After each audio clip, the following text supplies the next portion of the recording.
Wait. It is settled, then. Please excuse me, and enjoy your conversation at your leisure. Thank you for arranging everything for us, Malus. Excuse me, miss.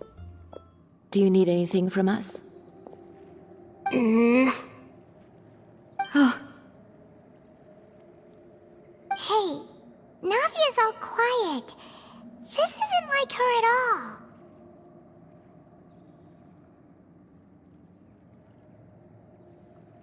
I'm sorry that I only came to visit after all this time. After what happened, I didn't know how I was supposed to face the two of you. Ah, if it's about that, there's no need to apologize. After my husband died, Spina di Rosula sent us a lot of mora and support. I understood your guilt and apology to be genuine. But aren't all of those things nothing compared to the loss of Jacques? I can understand the kind of pain that comes with losing a father so needlessly. You don't understand at all. I didn't know how to face you, because I didn't know what I could possibly bring as a consolation gift. I know only the full truth could bring closure to you, and to all of us.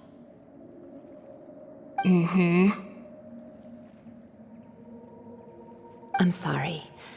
I appreciate the sentiment, but you don't have to carry all that guilt. On the matter regarding my husband, my daughter and I have more or less found our answer already.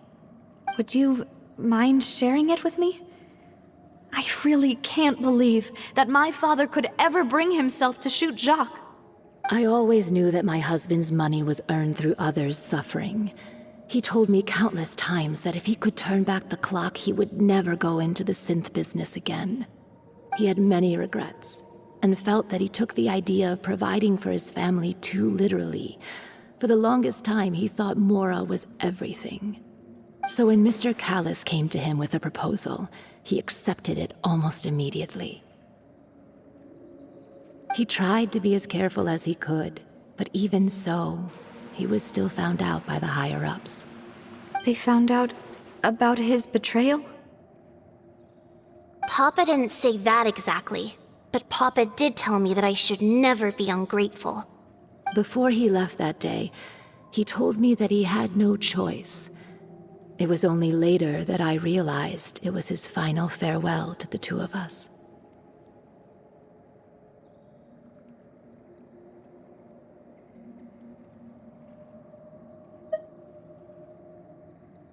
I don't know that for sure, but you could say that's the conclusion I eventually came to.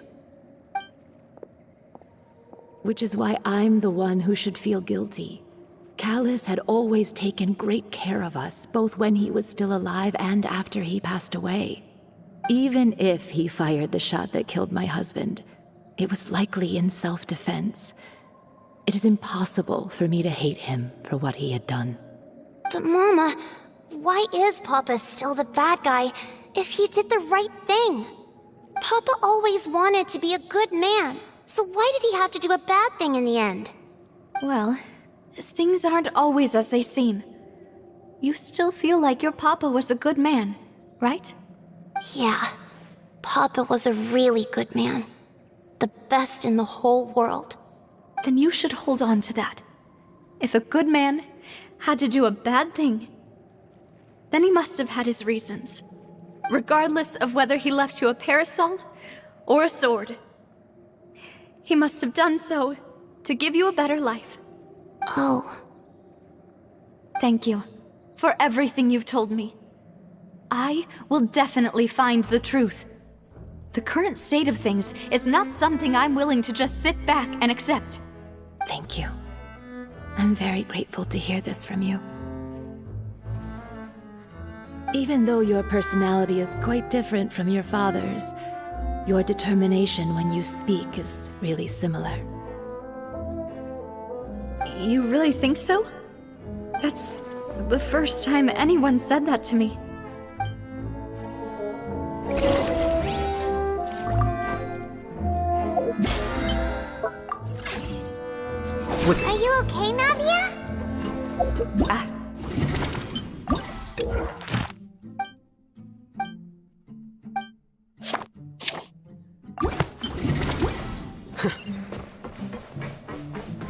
Florence should be nearby, and we should be able to find Thierry and Uncle Marcel in the city.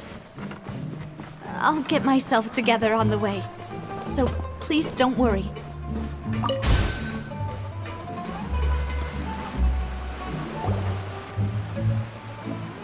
Greetings, boss. How may I be of assistance today?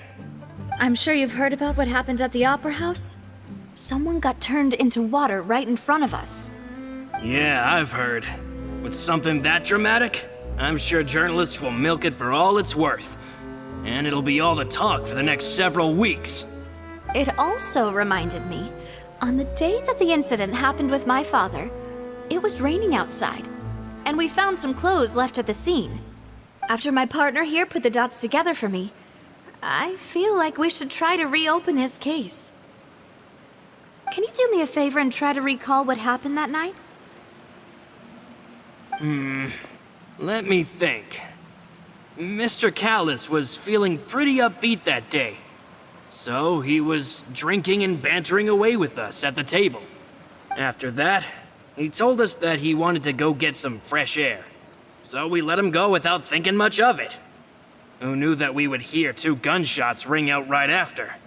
My first reaction was that Mr. Callis's life was in danger. So I grabbed my holster and made a mad dash toward the scene. But when I got there, it was already too late. Mr. Callis was standing over a dead body with a gun in his hands. All we could do was look back and forth at each other, not knowing what to say. So you also remember 2 gunshots then? Indeed.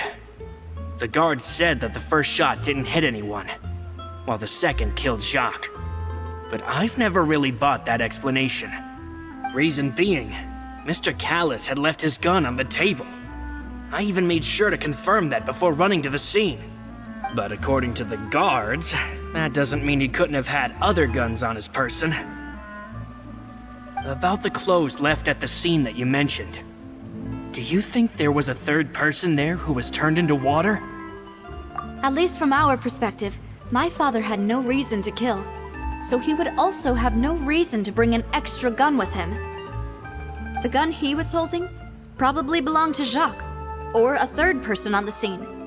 Yeah, that makes a lot of sense. So you're saying Mr. Callis ended up with the gun because he seized it from one of the other guys? But hold on. If that's what had happened, then why didn't he share the truth with any of us? He didn't even want to face the Oratrice machine, and chose instead to prove his honor in a duel.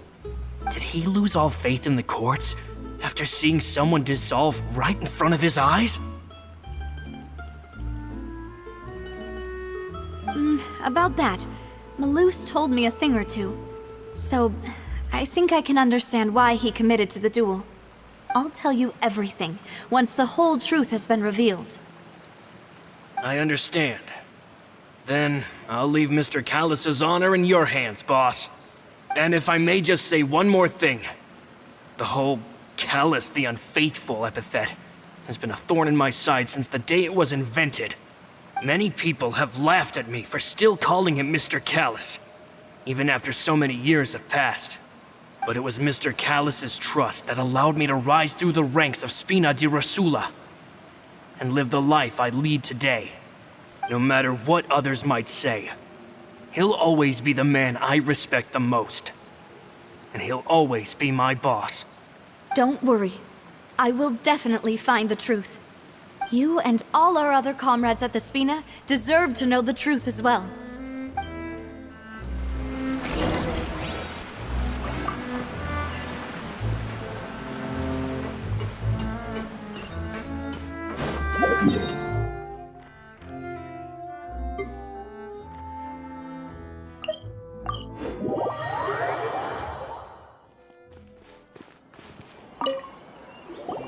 Hey, Thierry! It's me! Oh, now, what brings you here, Miss Navia? I've heard that you made quite the name for yourself at the Opera House. Oh, so you've got news of that already. Oh, okay. Hey, I'm also a member of the guards, you know. The way you make it sound, people would think I was sent off to Poisson because I had done something wrong. Are you sure there isn't a little bit of truth in that? Under normal circumstances, shouldn't you have been called back to the city already? I mean, where I work is really up to me.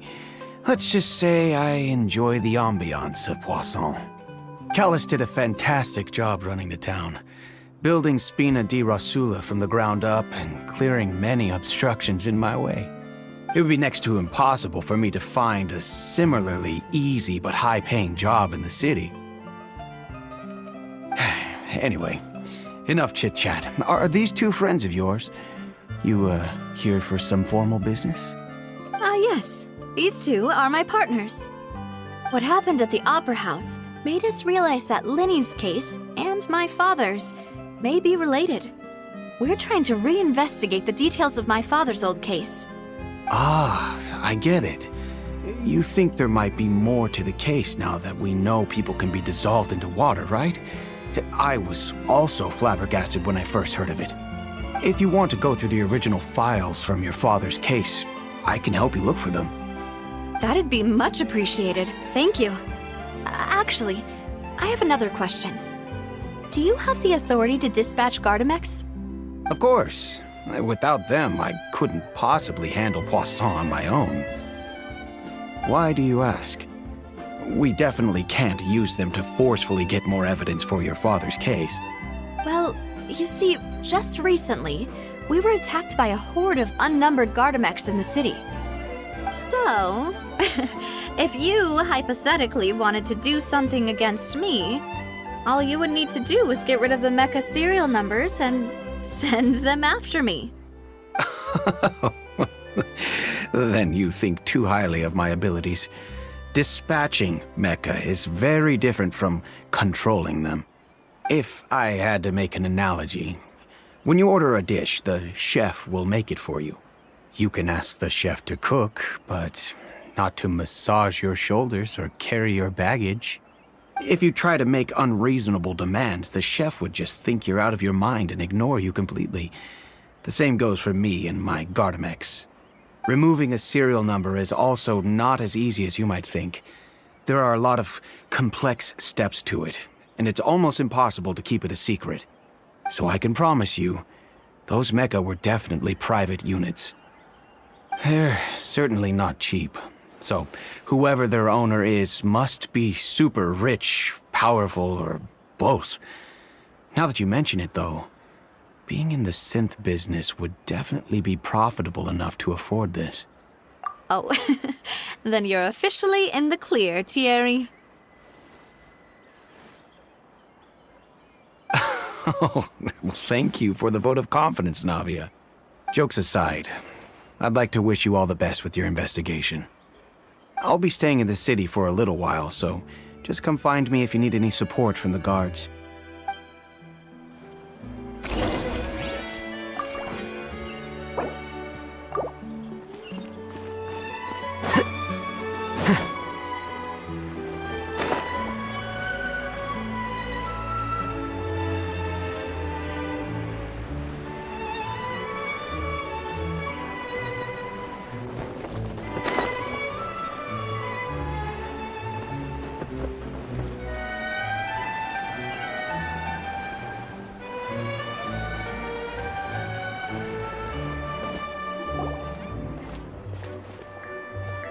Hello, how may I help you?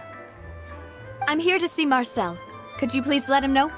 You can just say Navia's looking for him. Sure, I will let him know right away.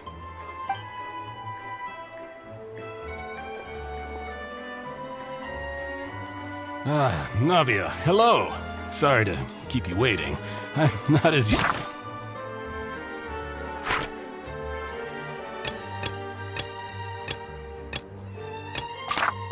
as I used to be, so my legs are giving out a bit.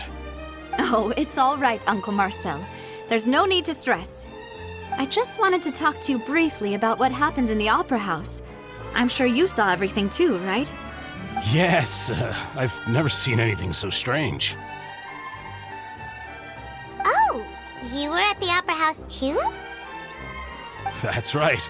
I went there with Navia to see the magic show. Who knew it would turn into a whole murder mystery? I also witnessed your marvelous sleuthing work. Quite impressive. To beat the Hydro Archon at her own game on her own turf, I can already imagine everyone in Fontaine discussing your exploits over a few glasses of wine. Oh, Paimon doesn't want to become the talk of drunkards. Apologies. It's just how Fontaine is as a nation. Everyone loves drama and theatrics. Uncle Marcel, you've also noticed that other thing, right? The fact that humans can dissolve in water? Yes, I was reminded of your father's case right away. Is that what you're investigating now? Exactly. I still don't have much solid proof, but I can sense that the other side has already begun to act. Oh, and what makes you say that? We were attacked on Araneus by some unnumbered Gardamex. And there was also an attempt to get me to drink water from the primordial sea. If not for the vigilance of my partner, I probably wouldn't even be here talking to you right now. Oh, you're giving us too much credit. Wasn't it you who protected us? Alas, it seems things are heating up again. The peace that Callus sought so dearly will soon become a thing of the past. But rest assured, Navia, Poisson will always remain a safe haven for you. If you're scared, you can always return there. If anyone dares to lay their hands on you there, the Confrérie of Cabrières will use its funds to the last Mora to bring them to justice. Thank you, Uncle Marcel. But I don't intend to go into hiding. I'm going to strike while the iron's hot. Do you have any new thoughts on my father's case? About that. Sorry, my age is catching up with me, so it'll take me a while to recall my memory.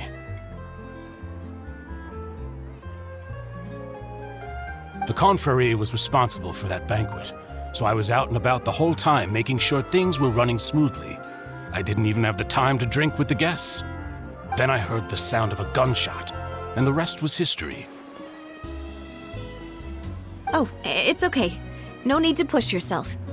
We'll ask around some more, see if there are any valuable clues elsewhere. Sounds good. Just let me know if you ever need Mora. All my wealth comes from Callus's patronage and support. I'll spend however much it takes to clear his name.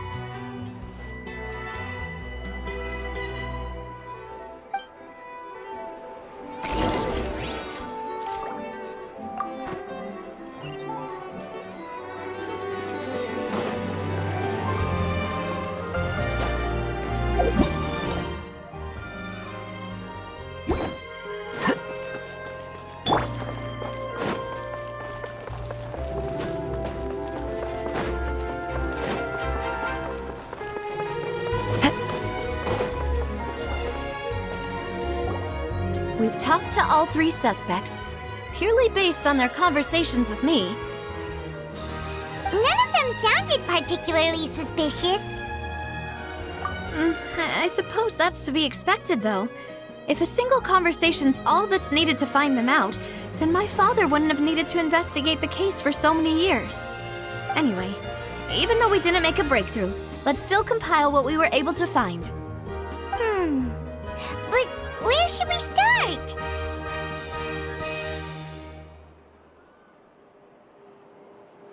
Ah, you're right! Flora mentioned that Callus probably only ended up with the gun because of circumstance.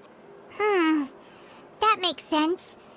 According to Jacques' family members, he already told them that he had been discovered, and that he had no choice before he left home that day. If I had to guess, he probably received an order from the synth boss to kill my father. Had he refused, he and his family's lives would have been forfeit. So, Jacques fired the first shot?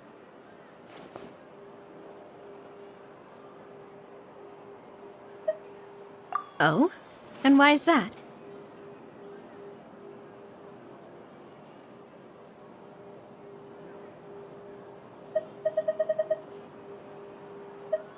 Ooh, that That's a good point. Jacques probably already knew that he was just being used as a tool for murder. And once he had completed his mission, he'd be of no more use to his boss. Huh. So, what would make more sense from his perspective would be to turn his back on the Order and seek protection from my father.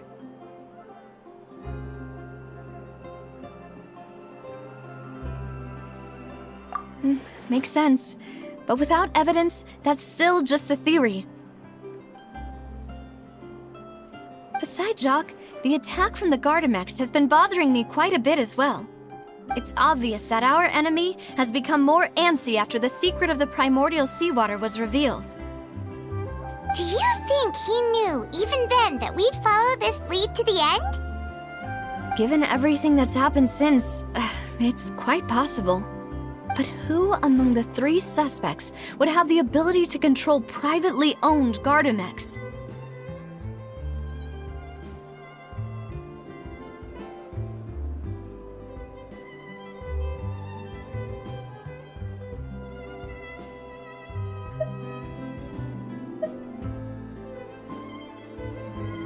Uncle Marcel? My father did really trust him. And they worked together on a large number of projects. Maybe that's how he got to know Jacques. And with funds from the Confrérie, he could also afford a large number of Gardamex. It's still really hard for me to imagine, though. After all, Uncle Marcel has been around since I was just a child. Also, wouldn't this mean he has been spending a whole lot of mora and energy to fight his own synth business?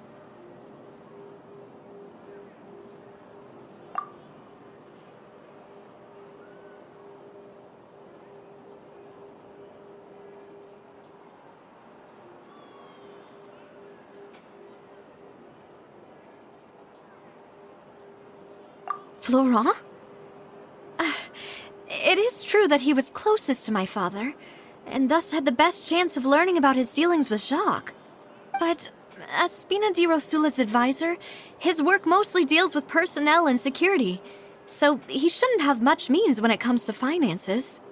So you're saying he's too broke to afford a mecha army? Exactly. He can't. And even if he could, I don't think he would be able to dispatch a whole group so quickly.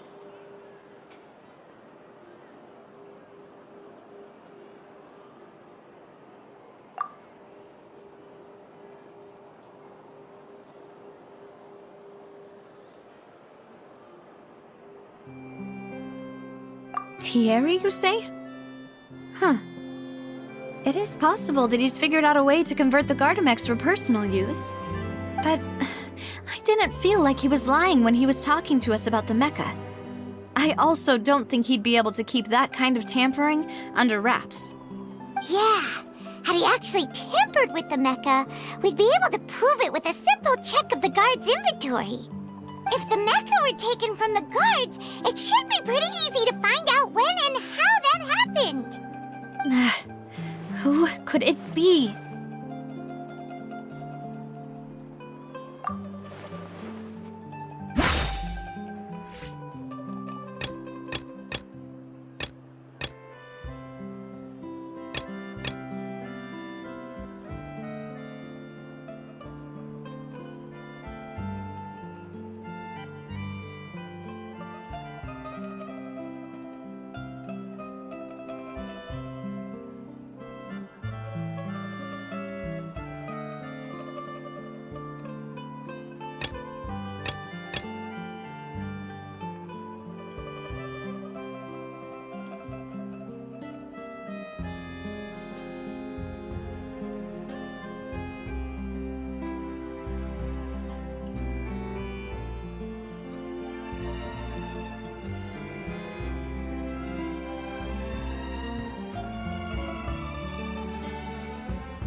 You know, if you think everything through, Uncle Marcel is indeed the most suspicious of them all. Could we be missing other suspects? Malus didn't know about the people turning into water thing when he narrowed it down to these three, did he? Malus has always been very reliable, and his judgment of others' trustworthiness has been fair and well considered. When he laid out his case for the three, the rationale he gave me made a lot of sense as well. The suspect is knowledgeable about the Spina's internal affairs, has the means to dispatch Mecha to assassinate us, and possesses significant intellect and foresight. Even if I don't want to believe it, I'm starting to see how things could all tie back to Uncle Marcel. Well, we still have another trump card on top of all the theorizing and speculating. Yes, Malus did say that charging straight in there would be extremely risky. But we don't have any other options right now. We need far more solid proof before we can hope to go charging in on our enemy. Navia, here you are. Oh, I've been looking for you. Huh? Aren't you the guy from the guards? Did something happen? Yeah. News came from Irenaeus just after you left. We've got another trial on our hands. Wasn't that place built specifically for holding trials? What's so newsworthy about this one? I know. But they said the person they're putting on trial is a Fatui harbinger called Tartaglia. What? Is that someone you know? Yeah, we know him. Maybe even a little too well. Well, he's been accused of being the true culprit behind the serial disappearances case. It's absurd, don't you think? Wait, how? None of our investigations have had anything to do with him. That's what I thought was strange about it, so I came to tell you the news right away. If the charge against him stands, then it'll be next to impossible to get the guards to support any of our planned investigations. Right, because they'll think they've already found the culprit. Yeah, and it'll be a lot harder then to clear Mr. Callus's name. I understand. Well, partner, what do you think we should do? We still haven't found any conclusive evidence.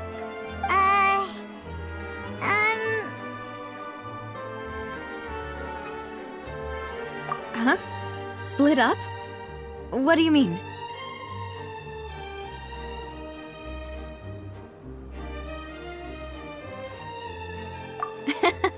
Just as expected of my partner. Since this is a trial about the serial disappearances case, the culprit's attention will be focused on Irenaeus, leaving his home base wide open. You're right. This is our best opportunity. All right then, let's do this. I'll stall them at the Opera House and charge Marcel as the true culprit. I won't have any chance of making that charge stick, though, unless we find more evidence. It'll be up to you to make it back in time and hand the decisive evidence to me.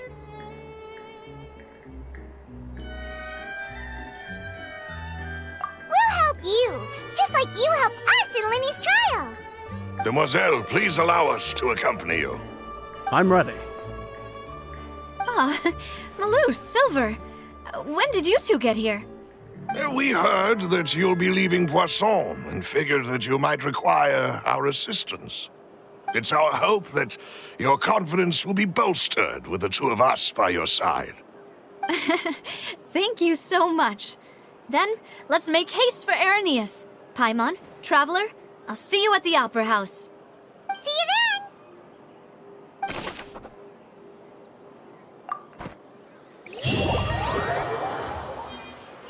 Now that Navia has set out for Irenaeus, we should also get going. The location has already been marked on the map, so let's head over.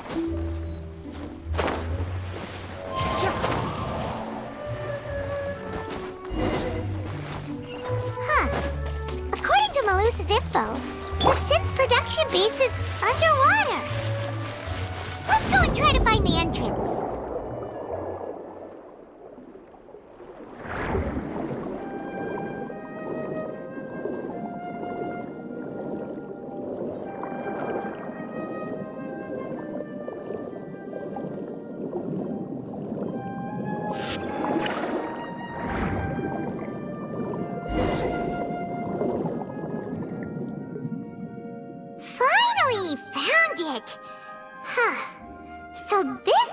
entrance that leads to the synth production base.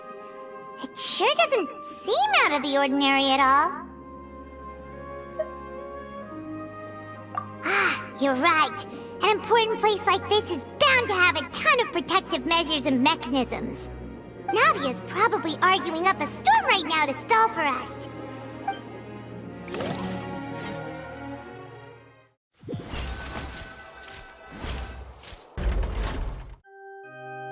It would appear that I must repeat my question again, Mr. Tartaglia. Do you accept the charge that you are the true culprit behind the serial disappearances case? To be perfectly honest, I don't understand your country's complicated court system, or the reason why I'm being charged with something I've never even heard of. However, I did hear that people who have been charged can choose to participate in a duel to clear their name. Is that right? In which case, as long as I accept the charge, I can have an all-out fight with that champion duelist Clorend, right? I've got to admit, that's one of the most enticing offers I've ever received. When I privately sparred with her last time, she was obviously holding back. Real disappointing. Hey! Don't you understand? You're currently the prime suspect for a major case. This isn't the place for you to be looking for fights. Oh? Sounds like the Hydro Archon wants to lecture me on the ways of the Opera House. Then why don't you duel me too? I'm the kind of student that learns best in the heat of battle. No. That's not what I meant. Alas, it would appear that communication with the defendant is going poorly, and we have made very little progress. In that case, let me explain everything from the very beginning again. The goal of this trial is to determine the culprit behind the serial disappearances case. That case had nothing to do with him! You've got the wrong man! Huh? What's going on? Why is she interjecting again? I told you it couldn't be one of the Fatui Harbingers. Miss Navia, this is the second time you've interrupted the court proceedings. I only tolerated your behavior last time because you were able to provide the court with a key eyewitness. But that was an exception rather than standard court protocol. I can very well charge you with contempt of court for your interjections. Oh, please. Did you ever think I had any respect for this place's pointless theatrics? We can put that discussion aside for now. I'm not here to argue with you. I'm here to charge the true culprit behind the serial disappearances case. And if my charges prove true, then Tartaglia here will be proven innocent by default, correct? Oh, a young lady has charged in and offered to clear my name. How fascinating. Well, I'd gotten half bored to death by all these rules and procedures anyway, so I'll take you up on that offer. So, Your Honor, is there nothing else for me to do now? You may take a seat for now in the audience, but that doesn't mean the suspicions against you have been lifted. Now then, Miss Navia, who is the person you would like to charge instead? That person is...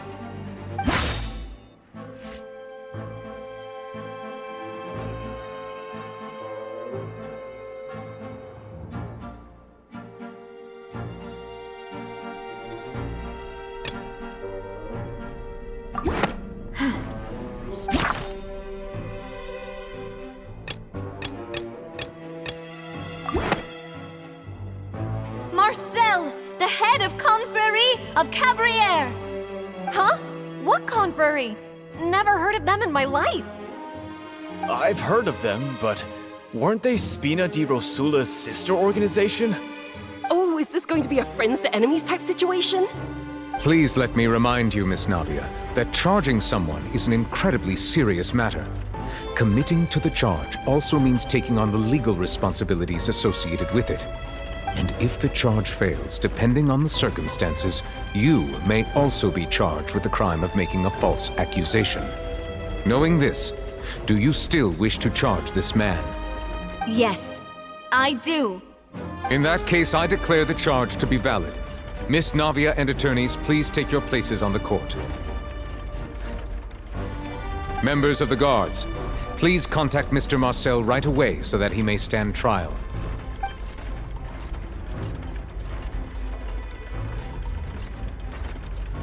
Mr. Marcel, you will not require an attorney. Is that correct? Apologies. It all just happened so quickly. I still haven't figured out what's going on. I think an attorney won't be necessary. This is probably just a misunderstanding between me and Navia. Very well. In that case, since both sides have now arrived, Miss Navia, please present your charges. I would like to take everyone back to 3 years ago, to the case of Callus the Unfaithful. Only through elucidating what really happened in that case can we connect all the dots for the serial disappearances case. Navia, do you really think that I was the one who killed your father? Come on, why would I do that? Callus was my benefactor, and remember, both you and I only ran to the scene when we heard the sound of a gun. If that's enough to make me a suspect, wouldn't that make everyone at that banquet a suspect as well? I think there's no point in getting into the specifics right now. The audience doesn't even have the big picture yet. Even I'm struggling to remember some details of that case. Exactly correct, Your Honor. I must refresh everyone's memory about that case before I can explain my charge and reasoning. I see. In which case, I will recount the findings about that case as originally recorded by Maison Gardiennage.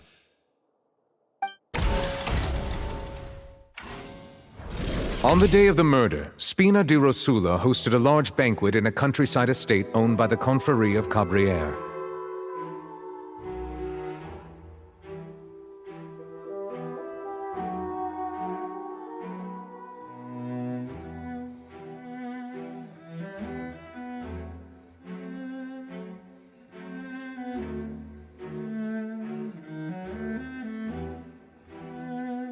During the banquet, all attending guests heard 2 gunshots from the courtyard.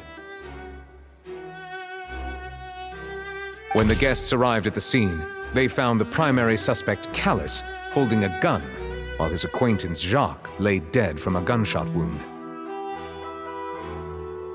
The guards' investigation did not recover any other firearms from the scene. As a result, they concluded that the suspect's first shot must have missed, while the second must have taken Jacques' life.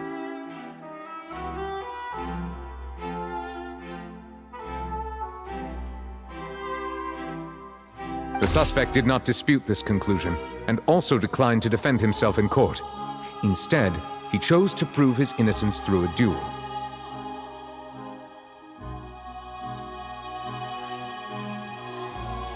Callus was defeated by champion duelist Clarande in the ensuing duel, and soon succumbed to the injuries.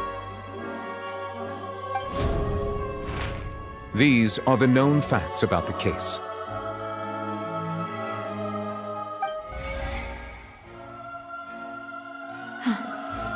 The one with the motive to kill was Jacques, not my father. And even so, Jacques still had no reason to pull the trigger. In truth, the third person shot Jacques first, and was shot in turn by my father when my father seized the gun from him. After that, the true culprit turned the third person into water, erasing all traces of him from the scene. Thank you for the summary, Your Honor. Of course, the guard's conclusion appeared quite sensible to us at the time. However, we should revisit the case now that we've gained new information about the abilities of water from the primordial sea.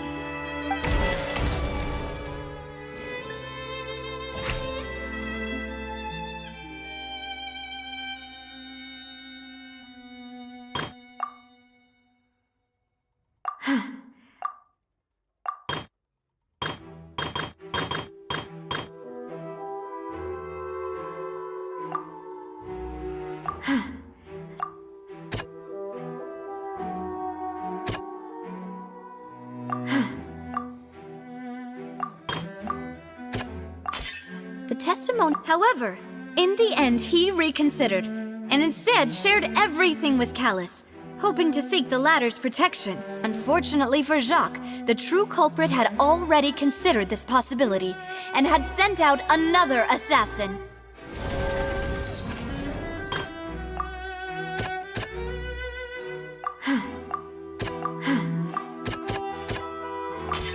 A pile of clothing was found at the scene. The guards once believed they were used by Jacques as a costume to disguise himself. But now, it is clear that the clothes were proof that there was a third person at the scene, and that they were turned into water after committing the murder. Since it was raining that day, the culprit was confident that they could use the rain to wash away all traces of their dissolved accomplice.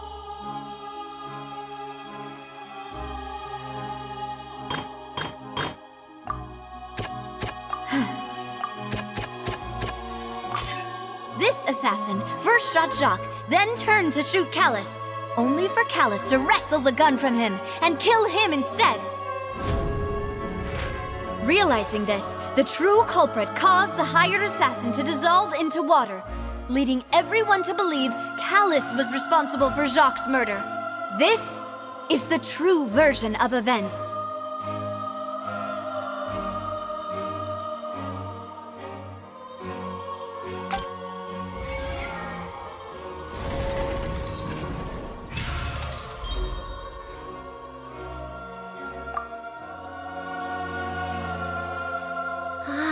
That's what happened.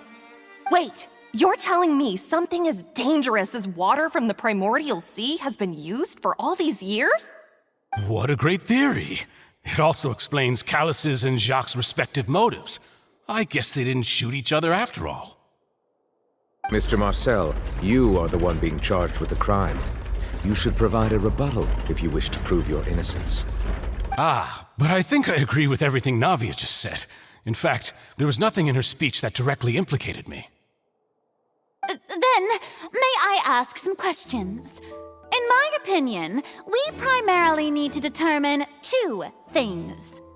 One, do you have the evidence to back up your claims? I'm afraid not. At least not at this very moment. Boo! If you don't have any evidence, you should just go home! I may not have the evidence with me, but I know where I could go to collect it. If we look up the deserted clothes against a record of people who went missing around the same time, we should be able to find a match. Considering the serial disappearances case, the guards probably kept careful records of all missing persons from around that time, regardless of age or gender. That makes sense to me. Monsieur Neuvillette, I would consider this to be a reasonable investigative direction. Why do I feel like Farina's acting a little differently today? Maybe she's scared of embarrassing herself again? Alternatively, she's become more diligent after charging an innocent citizen in the last trial. My second question has to do with the ensuing duel. If the truth is indeed as you described, then why didn't Mr. Callus explain himself in court? If he had testified that a person had been dissolved, he could have at least mounted a defense. I've thought about this too, and the answer is actually pretty simple. He felt there were things that were more important to him. The dissolving power of water from the primordial sea is an important secret for the true culprit of the serial disappearances case. My father could have exposed it for all to see, but he chose to take it to the grave.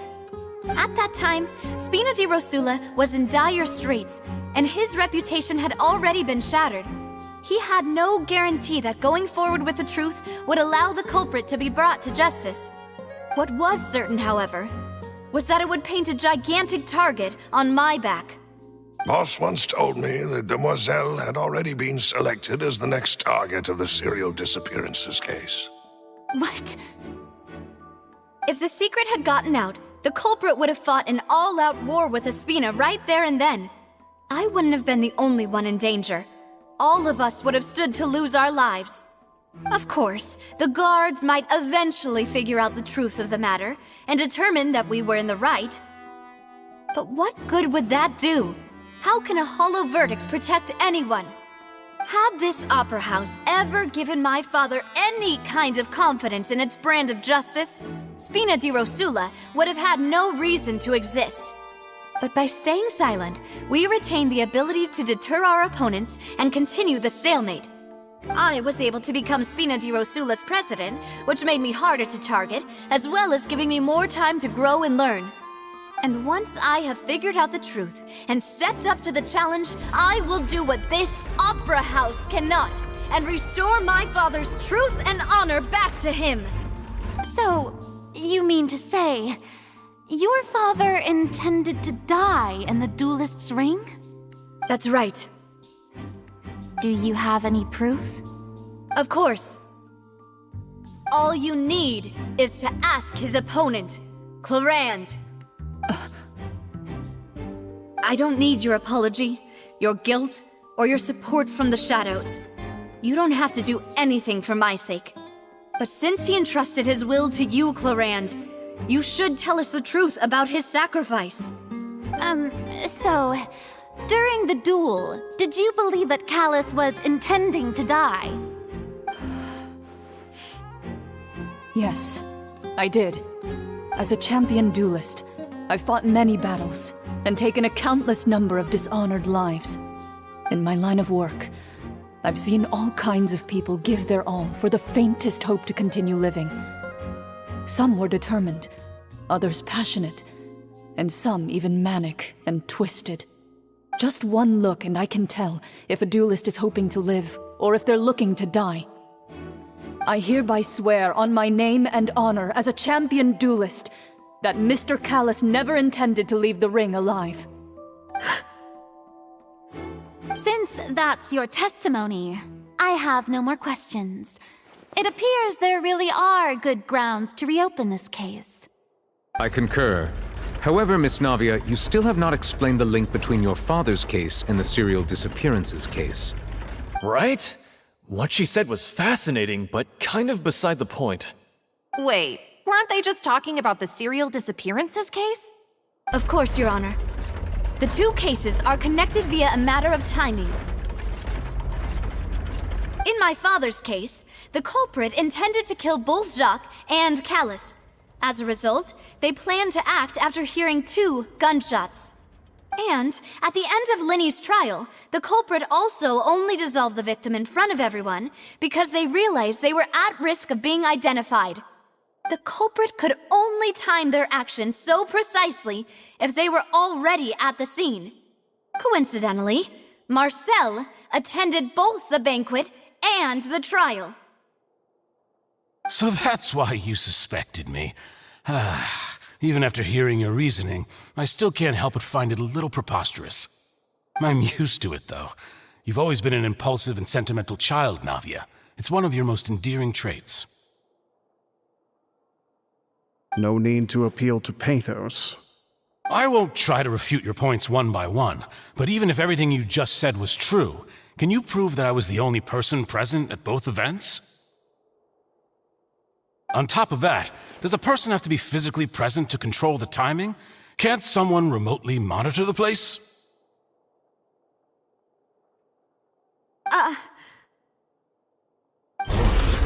Know what she can say to that. I know that even with that, you might still think you can reduce the list of suspects with some further investigations until I'm the only one left on the list. Alas, who won't feel at least a little hurt by an accusation of murder from a girl you see as your own daughter?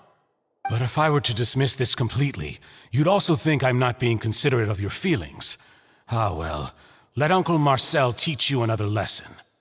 Do you know what the biggest flaw in your reasoning is? I suppose you're gonna tell me anyways. It's timing again. I'm a businessman by trade. From that standpoint, there's no reason for me to kidnap young women. It's a high-risk action with nothing to gain. In addition, I left my home in Snezhnaya when I was young to come to Poisson and work in some trade. My business only thrived when I received Callus's patronage. But the disappearances began before I ever stepped foot in Fontaine. I do apologize, demoiselle. This was my mistake. No, it's not your fault. I'm sure he had come prepared. Is there anything else you'd like to say? Would you like to check the date of my first business license against the first known case of the serial disappearances? You can also take a look at my border entry records, or ask my friends and family when I left Snezhnaya for the first time. Could those records and testimonies do something to appease the unspeakable anguish in your heart? Seems like she got the wrong guy. At this rate, Navia will be convicted for falsely accusing him. I think you've done a superb job of dissecting your father's feelings as he neared the end of his life. But aren't you going against all of his wishes and expectations right now? He wished for you to become more rational, collected, and conscientious, instead of dwelling only on your own feelings. Once you've learned to be more considerate of others' feelings, and to stop rushing headlong into things, you'd have met most of his expectations. This isn't just about me, and it never has been. The biggest difference between me and the rest of the victims is that I still have the ability to search for the truth, while that same agency has long been taken from them. The people whose families were destroyed by synth abuse, the people who lost their loved ones to the serial disappearances, and the people who suffered tragic ends due to their sense of justice. Many people's images are flashing before my eyes. I'm sure some are coming to those of you in the audience as well. And whose image do you see, Marcel? Is it a man named Vacher? Oh, so you do know that name. I'm merely surprised you'd suddenly say the name of someone I've never even heard of. I was waiting for you to say that.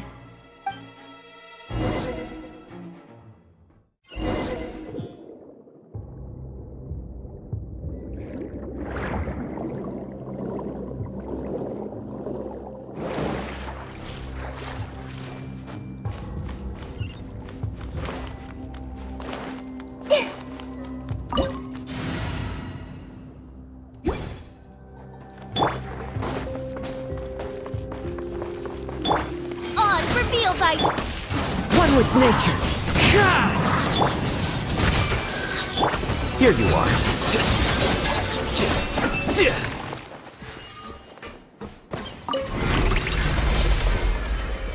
Whoa! The floor is going up! Is it because of this mechanism in the middle? That guy really prepared a lot of stuff for this place.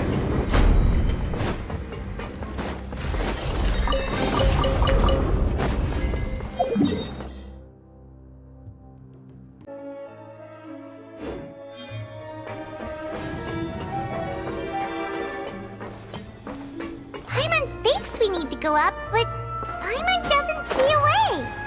Let's take a look around. Maybe we'll find a hidden mechanism that'll show us the way up.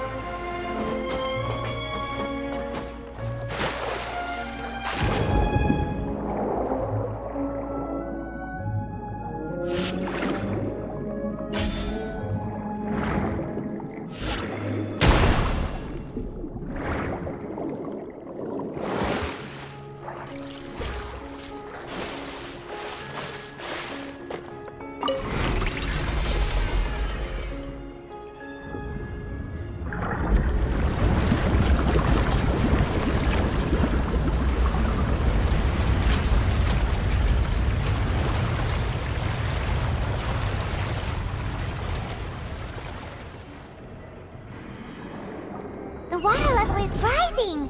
Now we can swim to the top! But this is still a ways away from where we need to go.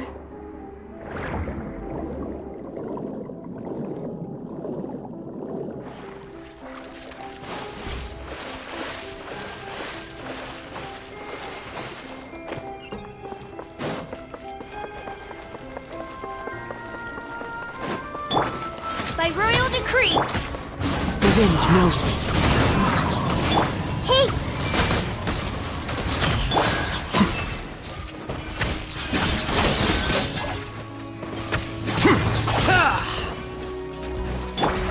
One with nature. Midnight Phantasmagoria!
wind knows me.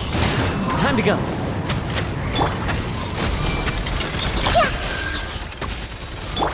Scatter! Everyone hold hands!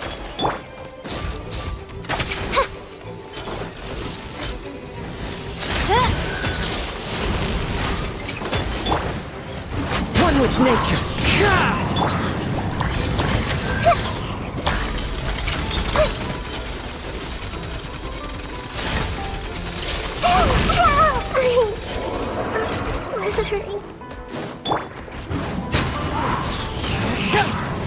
By royal decree.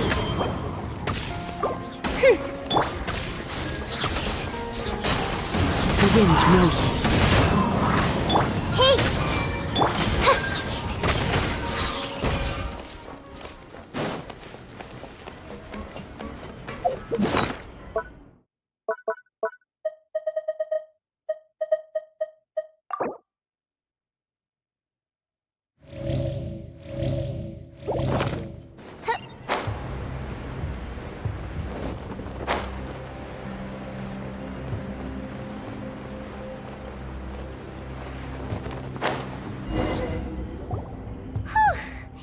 After all that, we finally made it to the innermost sanctum.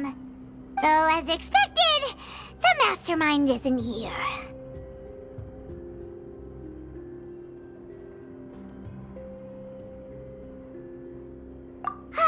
That's right.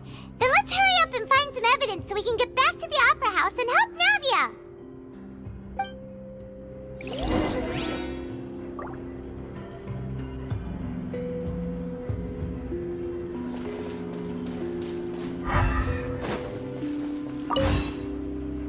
What's this over here? Looks like some kind of place for research. Experiment number 16 aims to verify Jacob Ingold's research conclusions on the primordial sea and use his theory as a foundation to achieve a breakthrough. The experiment was a failure. No individual managed to resurface from the water from the primordial sea. Female specimens 22, 23, and 24 were dissolved.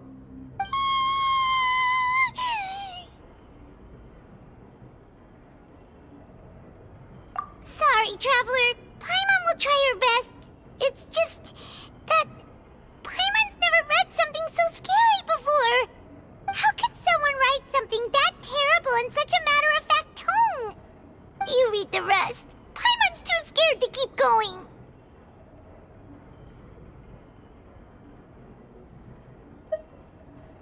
So that's why he did all of these experiments. Wait, did he really think he'd be able to find a way just by dissolving people over and over? That's just insane!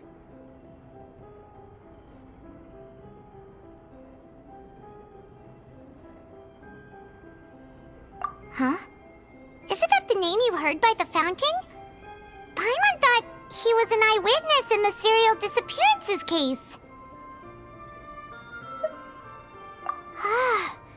You mean Vache is the one who did all of these...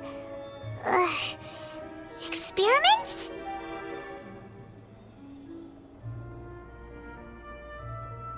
So that's it!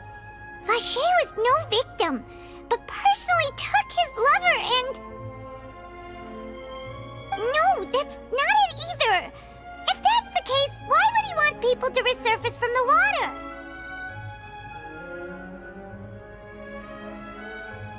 In any case, Paimon will write it all down.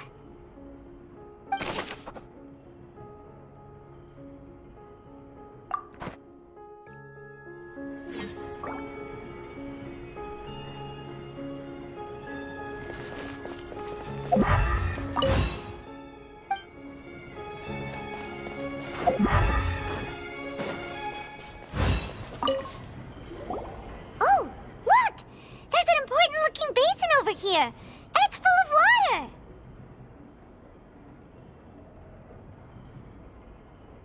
That means this is where they make all the synth! And that special water is the main ingredient! If you dilute it with normal water, you'll get synth, but the pure stuff can dissolve a human! Paimon will take notes on this incriminating evidence.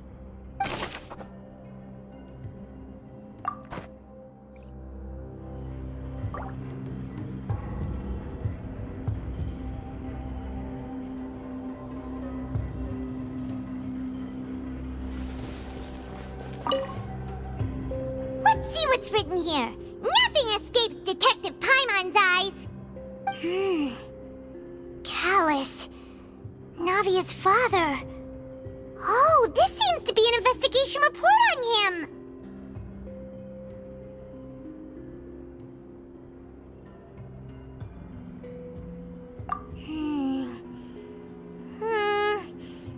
Yep, it's about finding someone to assassinate Jacques and Callus because of a lack of confidence that Jacques himself would go through with it. This should prove the existence of the third person, right?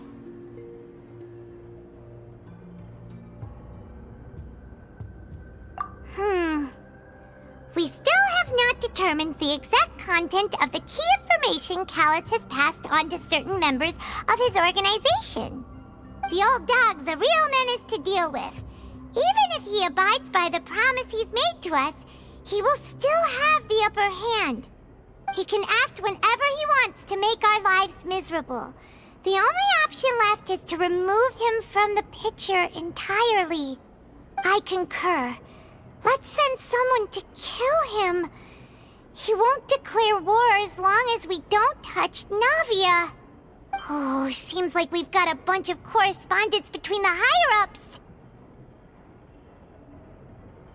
They're all just so evil.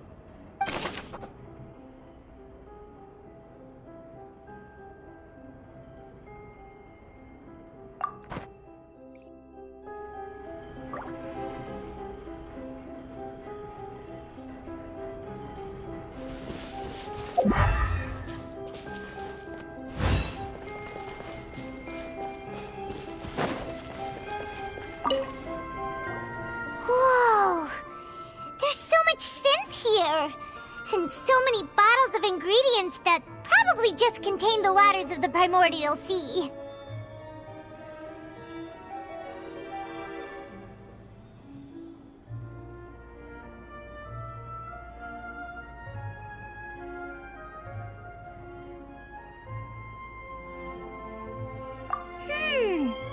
Mixing in progress. Ready to drink? Stock sample? Huh. They've also got all the synth pretty clearly labeled. Whoa, there's even fruit-flavored synth?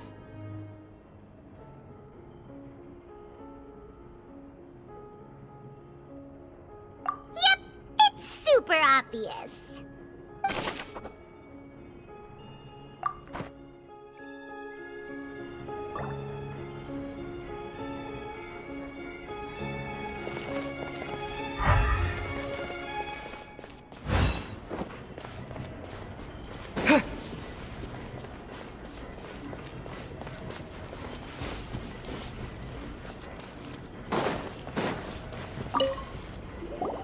What's all this? Aw, it's a bunch of really cute things! Pink accessories, a hair tie, a necklace, even a makeup box.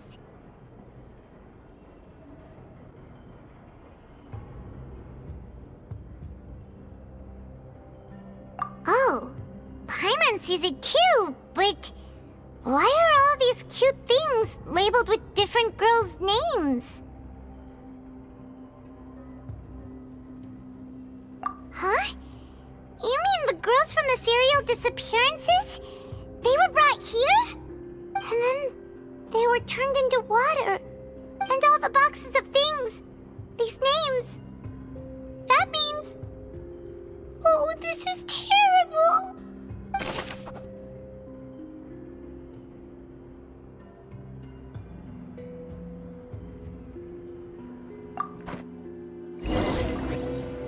We've looked at almost everything here, and it seems like our theories were spot on. But... yeah, we haven't found anything that reveals his true identity. No wonder even Nervalette wasn't able to find anything. Whoever it is probably destroyed everything to do with that name a long time ago. That way, even if we bring all this back to the opera, we won't be able to identify the true culprit. Sure thing.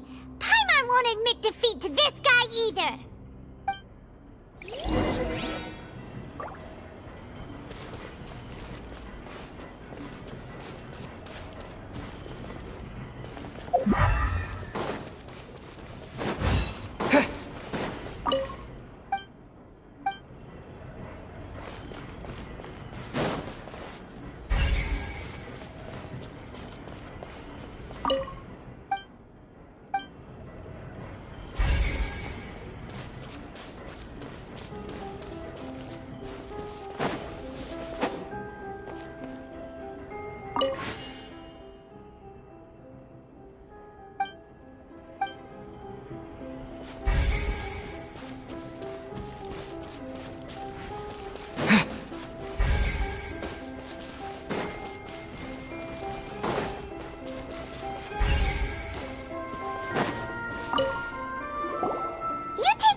We'll find something for sure.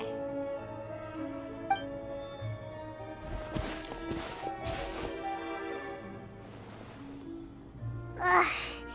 Nothing at all. And Paimon can't even find snacks either.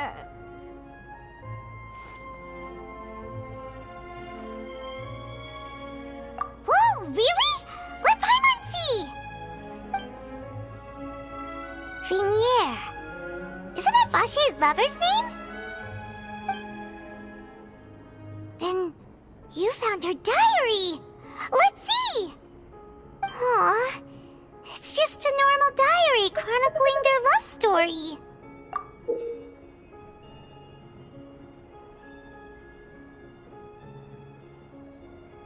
So many! A whole page's worth! But they're all crossed out. Was she unhappy with all of them? The final name she decided on was Marcel. Wait, but Marcel's pretty old. Has this case been going on for so long that he's Vache and Vinier's grown son?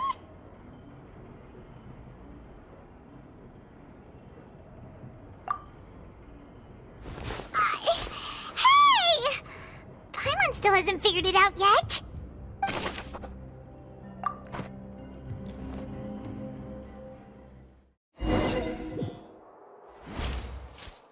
And whose image do you see, Marcel? Is it a man named Vache? Oh, so you do know that name. I'm merely surprised you'd suddenly say the name of someone I've never even heard of. I was waiting for you to say that. Navia! We're back! As expected of my partner. I just knew you'd return in the nick of time. Just how often do you intend to flout the rules of this court? It's all right, Monsieur Nervalette. Given their confidence, I expect they've found the crucial evidence.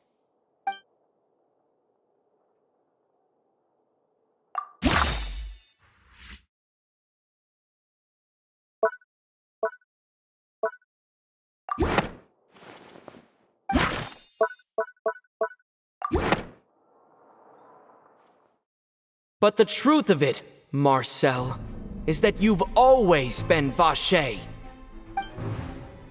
Huh? We've investigated your lair and we already know everything! After your lover, Vinier, was dissolved, you kept abducting young women to experiment on the hopes of bringing her back to you! You even created Marcel as a new identity and destroyed all records of your past as Vache! So that's it. Even the villains in opera performances rarely go that far. And with that, Marcel's motive has now been established. This information regarding your past also dismantles your prior timing defense. Well, Marcel, do you know where you went wrong? You fixated your gaze on the lover that passed away, instead of paying attention to the living people around you. So, you never noticed how we changed, or how we grew as individuals. You also never understood Boss's real expectations for his daughter. or our determination to see things through. Your determination. Mr. Marcel, please speak up now if you would like to defend yourself. Otherwise, the trial will move on to the next stage. Do you really think I wanted to do any of this? Pay attention to you? What for? Have you ever paid attention to me? Ever empathized with my pain? Ever known how it feels to watch the love of your life dissolve right in front of your eyes? No one helped me. No one even believed me. All those decades ago, even the officers from the Maison Gardiennage were laughing at me. They said there's no way a human being can turn into water. So I must have gone mad from grief. Vignère's death was brushed away by all of you as if it didn't matter at all. Well, now you know, don't you? Ha! Well, it's too late now. All those who were dissolved are gone forever. You only have yourselves to blame. You set up this ornate opera house in pursuit of your so-called justice, your beloved drama, while turning a blind eye to the suffering of the people. Vignère is dead. We promised each other that we would always be together. Wherever she goes, I will follow. But I'm not from this blasted place, so I can't be dissolved, no matter what I do. Hey, is that water from the primordial sea that he's drinking? I can't dissolve! Can't dissolve! Can't dissolve! Do you all see? I can't go, I can't follow. So if I can't go where she is, what choice do I have but to try to bring her back? I did all of that, and in the end, that accursed Callus still got the better of me. I spent my entire life living on pins and needles, only to get stabbed by his idiot daughter at the very end. The suspect is exhibiting signs of mental distress. Guards, please restrain him. Don't touch me! Don't anybody come near me! I still need to save Vignère. A promise. We made a promise. Vignère. Vignère! Please, Vignère, don't think badly of me. All I want to do is fulfill our promise. At this point, the verdict of this trial is clear. With Mr. Marcel's conviction, the charges against Mr. Tartaglia no longer have any basis. Fine by me. I was in a bad mood, but after a show like that, I'm actually feeling pretty good. Traveler, please submit all the evidence you have collected to the guards, so that I might review and summarize the truth behind the serial disappearances case. The man now known as Marcel was originally named Vacher and worked as an adventurer with his partner and lover Vignère. During an underwater expedition, Vignère accidentally came into contact with water from the primordial sea and was dissolved in front of Vacher as a result. Vacher learned of the primordial water's existence through the work of others and began to kidnap young women for research, with the goal of discovering a method to restore Vignère back to life. To cover his tracks, he invented the new alias of Marcel and began to operate a business in Poisson. During the course of his research, Vacher discovered that a diluted concoction of water from the primordial sea can induce feelings of euphoria, and began to manufacture and market synth. However, as he accumulated wealth to fund his continued research and expanded the scope, he came into conflict with Spina di Rosula. After exchanging blows with Spina di Rosula for many years, Vacher decided to assassinate their president Callus at a banquet. Although the assassination did not go as Vacher expected, he was able to turn Callus into the murder suspect by dissolving the assassin he sent to the scene. And just recently, Vacher attempted to frame Linny as the culprit of the serial disappearances case, using a similar method. However, his attempt to frame Linny failed, and the power of water from the primordial sea became public knowledge. This case also exposed enough of Vacher's machinations that he was eventually successfully charged in court. Thus concludes the enigmatic history of the serial disappearances case, with the truth revealed to all.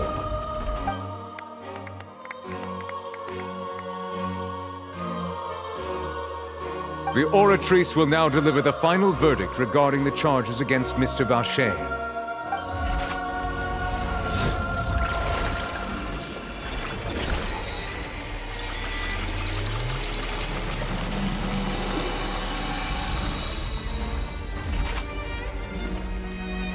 According to the judgment of the Oratrice Mécanique d'Analyse Cardinale, Mr. Vacher is guilty. Guards! Take Vacher away. Good. It's what he deserves. With that, the serial disappearances case is over now. We really just witnessed history. Who would have thought the true culprit would be such a polite and well-spoken guy? Yippee! We helped Navia bring the bad guy to justice! He's hurt so many innocent people and now he's finally getting what he deserves! Huh? Are you okay?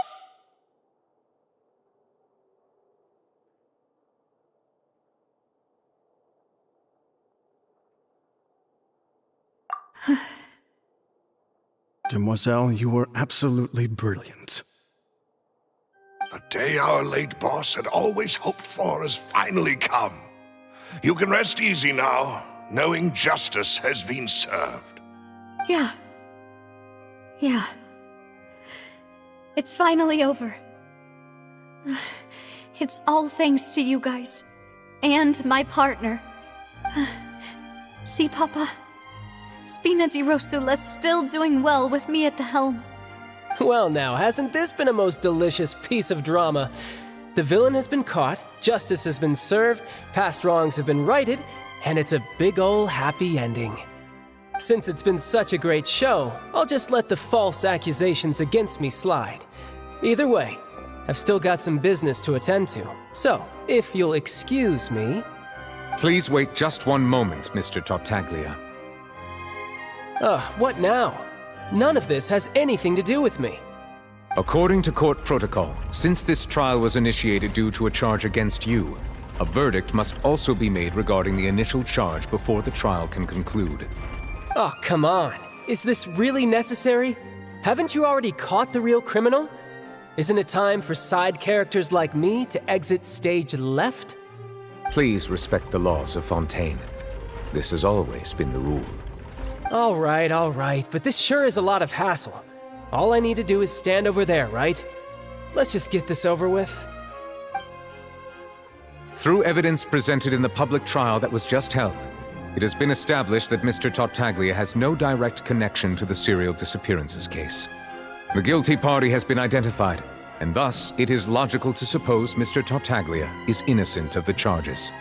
We now turn to the Oratrice Mécanique d'Analyse Cardinale to render the final verdict on the charges.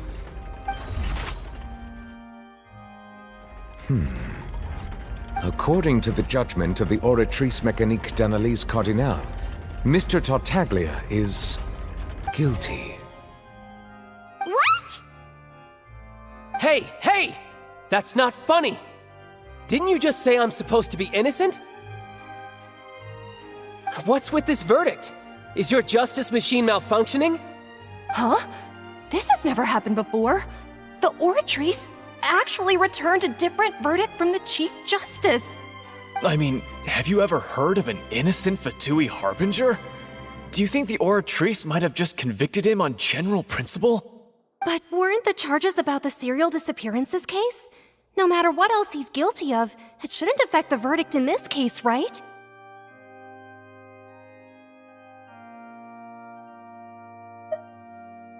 The judgment of the Oratrice Mécanique d'Analyse Cardinale is, by law, the final verdict of the court. We must accept the guilty verdict. Guards, please take the suspect into custody per court protocol.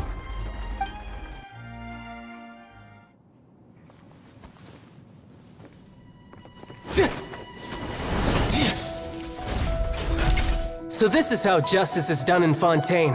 What a joke. You've got your rules. Well, I've got mine too!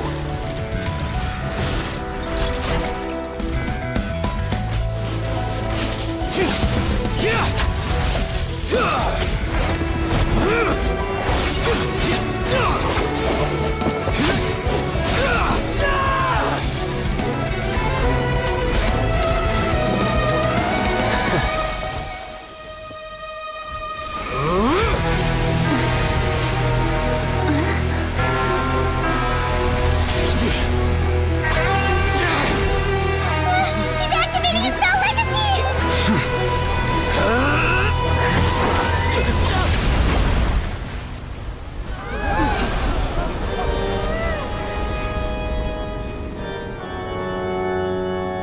I am sorry. If you have been wronged, we will find the truth. But the rules of the court must be upheld.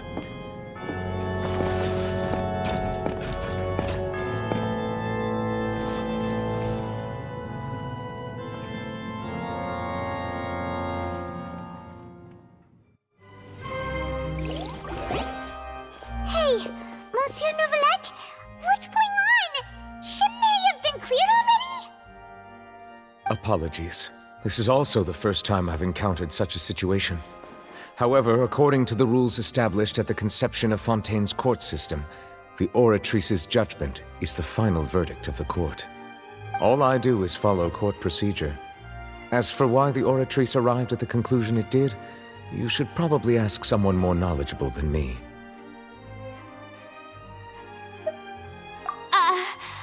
Why are you looking at me?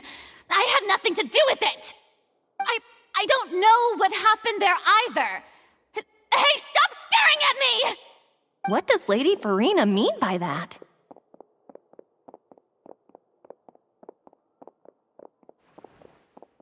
She says she has no idea either, but that's impossible. Didn't she create the Oratrice herself? Yeah, so are the verdicts reliable or not? Can results like this really be called justice?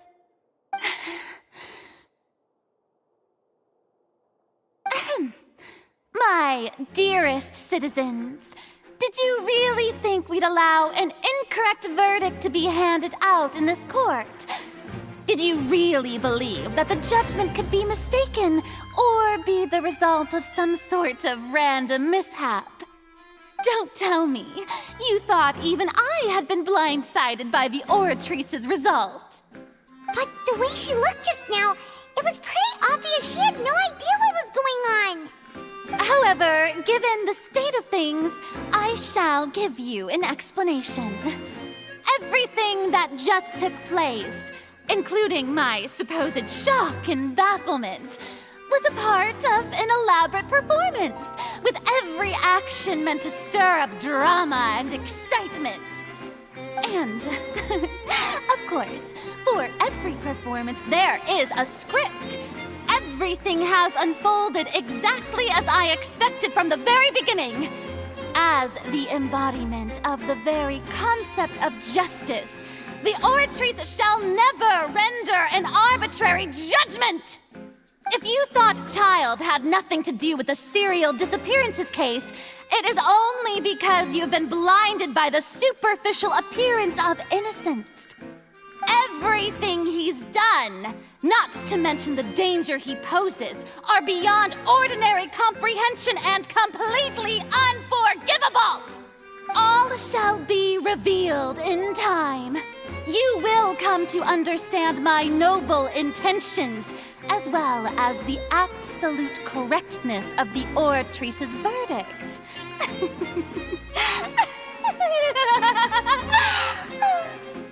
Now, having said that, although I hate to leave things hanging in suspense, it is now time for this performance to end. As the lead actress, I shall be the first to take my leave. Toodaloo!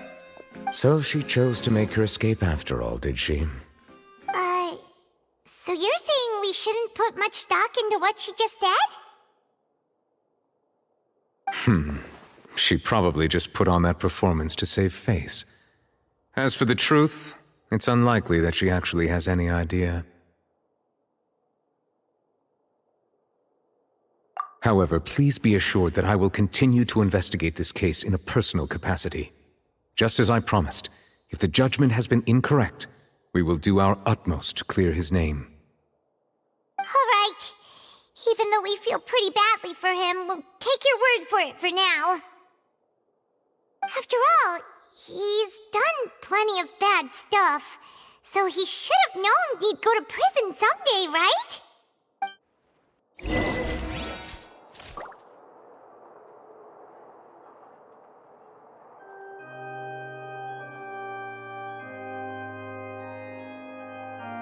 I created another universe and founded paradise. For I, Fischl, and the Prinzessin der Verirrt...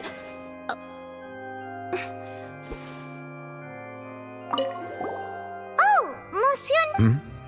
I'm the Chief Justice of Fontaine, of course. If officers of the law lack the strength and capability to enforce it, then it makes a mockery of justice.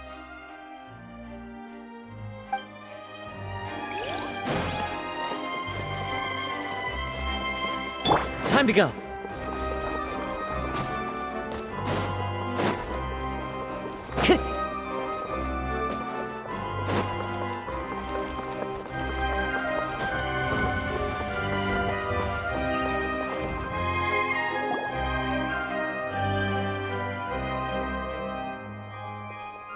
Hey, what are you doing? Quick, stop him! Traveler! Hey! Traveler! Marcel! What are you doing over here? Stop resisting arrest! Cease, or we'll add another charge to the list! No, wait! I just want to ask the Traveler something. I'm not looking to run away. Please, just let me ask this one small thing. Go on. Thank you. I was being led away when I finally realized something. Where did you first hear the name Vacher? I erased all records of that name. So, unless... Are you still trying to prove your innocence? Give it up. You've already been convicted.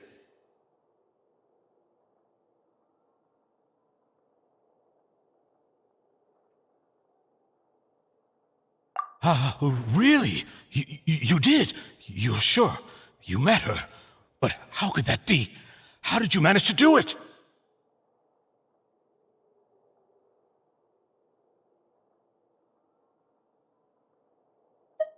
The Fountain of Lucine? Then she's been so close to me all along. And I just never... Please give me a chance to talk to her again. Just let the Traveler take me to the fountain to see her one last time. This is the last request I'll ever make in my life. You can do whatever you want to me afterwards. I don't care. What? Give an inch and you want to take a mile? Do you think serial killers get to make requests like that? Paimon agrees. Why should we give him what he wants when he's only done a ton of super terrible things? This request, is it worth as much to you as your life? Of course! Wait, no. It's worth even more than my life. Humans. Will they betray the instinct to live just to satisfy spiritual needs? Very well. I will grant your request. Your Honor, I fear that... I will go with him. You do not need to worry about any escape. In that case, I shall leave him in your most capable hands, Chief Justice. Thank you, Your Honor.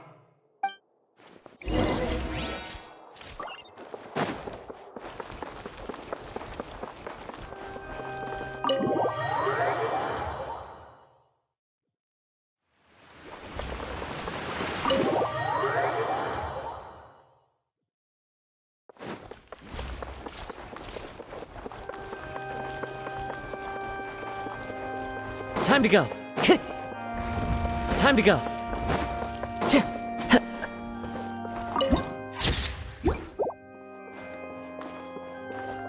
Time to go.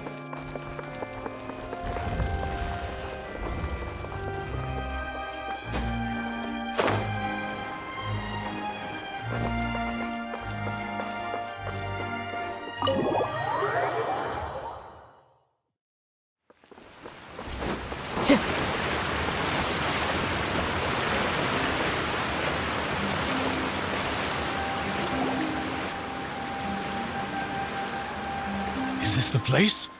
You said she's here, but what do I need to do to see her?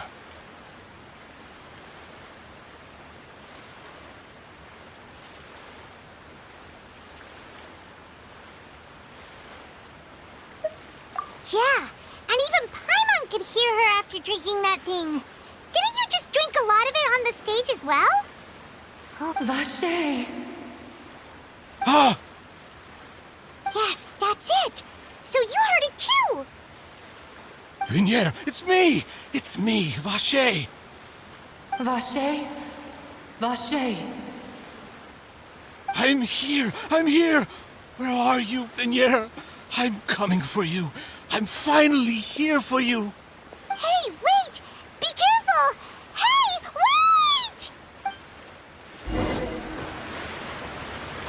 Vinier, is that you? It's me, Vache! Vinier! Vache? Why did you come? Didn't I say? You don't need to look for me. You look a lot older than I remember. How long has it been? It's been more than 20 years. I've suffered for over 20 years since the day you left. All this time, only the thought of bringing you back has kept me alive. Nothing else mattered to me. I must be dreaming. Who would have thought I'd get the chance to tell you all of my feelings like this? Vinier, you are my everything. I really don't know how I could live without you. But Vache, if you ask me, this world would be better off without you. What are you saying? If not for you, I would have finished my law degree and probably become a top-tier attorney one day. If not for you, I would have continued to pursue my love of the arts, and my works would have been displayed in the Palais Mermonia itself. If not for you, I would at least have been able to take care of my mother. And she would not have grown old and died alone, with nothing but the tears on her cheeks. It's all because of your selfishness, Vache. It's all because of you. You... Wait, you are not Vinier. Who are you? You're right. I am not Vinier. I am the sacrifices. Every woman who died by your hand, as our bodies dissolved, our consciousnesses flowed back to the primordial sea. Our thoughts circulated endlessly within the primordial sea, and we were no longer individuals, but we became one, just as streams of water come together in the sea. I'm Cressy. I'm Lemony. I'm Azine.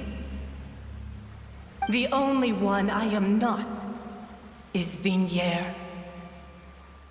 Why? But then, where is Vinier? She doesn't want to see you anymore. Every tendril of her consciousness is avoiding you. This is what you get for your selfishness. Your selfishness robbed us of our lives and our futures. You said time and time again that you'd do any and everything for her. But did you ever consider whether she'd want to see you do the things that you did? If she would despise you for what you became?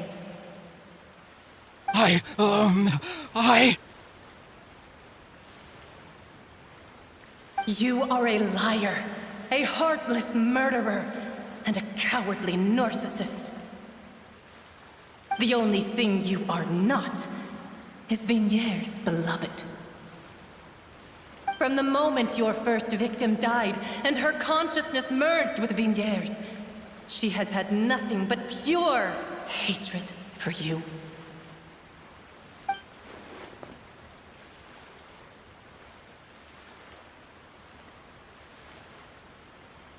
No! Yeah! She can't hate me. Let me see her, please. Have mercy.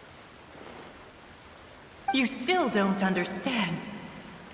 When I said don't look for me, that came from the real Vignier. She really doesn't want to see you anymore.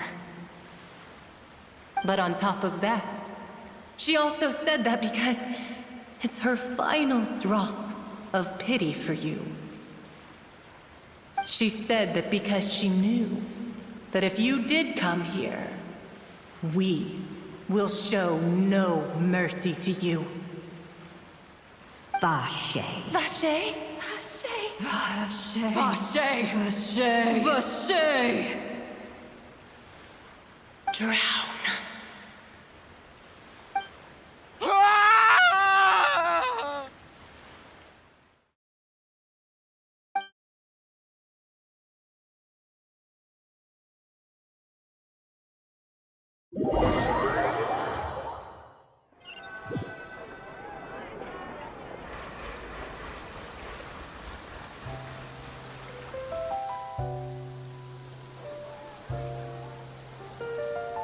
Finally, we have some time to do shopping.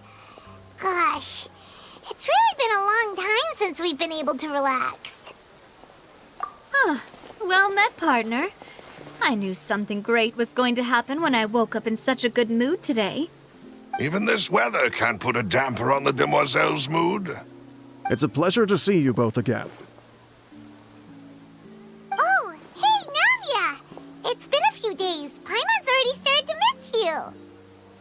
Oh, now that I believe. I'm easy to work with and always bring home the bacon. Who wouldn't treasure having a partner like me? Sounds like you're really enjoying life these days, Navia. What have you been busy with since the trial? It's just been one thing after the other. I've been making non-stop trips between Poisson and the court since then. Everyone from Spina di Rosula organized a memorial for my father. We never held a memorial when he first died, since everyone knew that even if we held one back then, no one was going to come. This time, though, everyone in Poisson, and even many people from the court, all attended. So his name's definitely been cleared now. That's what we like to hear. It's been the dearest wish of Demoiselle all along. That blasted stubborn fool. I was right to put my faith in him. I'm so glad I didn't give up on the case all those years ago. Oh, by the way, I ran into Charlotte just after I left the memorial service. Well, maybe it'd be more accurate to say I knew she would be there, and there was no way she'd just let me go. Huh? So you know Charlotte too? The Charlotte? Journalist from the Steambird?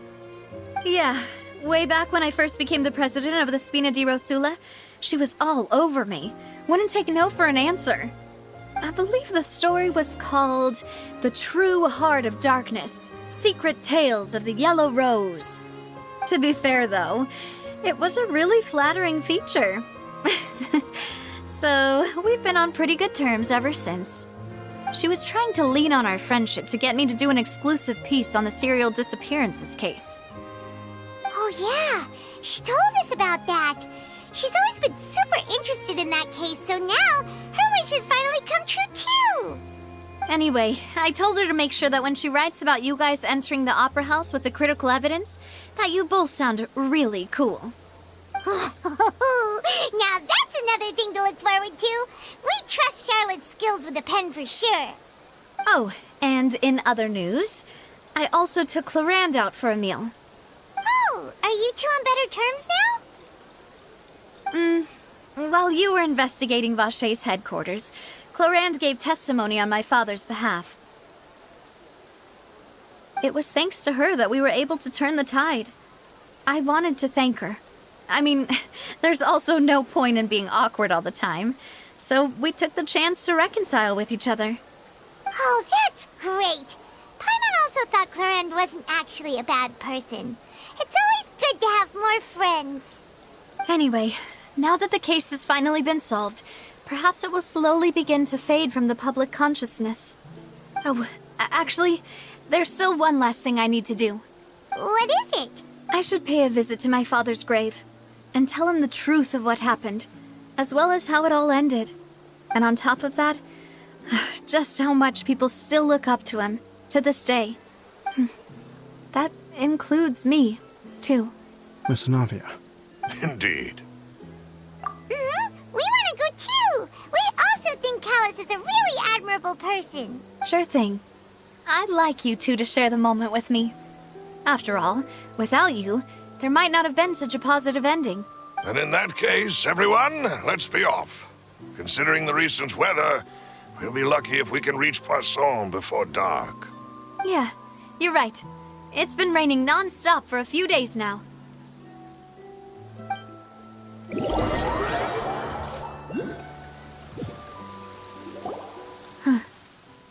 This is where my father's grave is. To be perfectly honest, even I haven't been back here for a long time. There's someone there already. Wait, that figure. It can't be. Hmm? Isn't that Neuvillette? Why would the Chief Justice be here? Huh? Navia?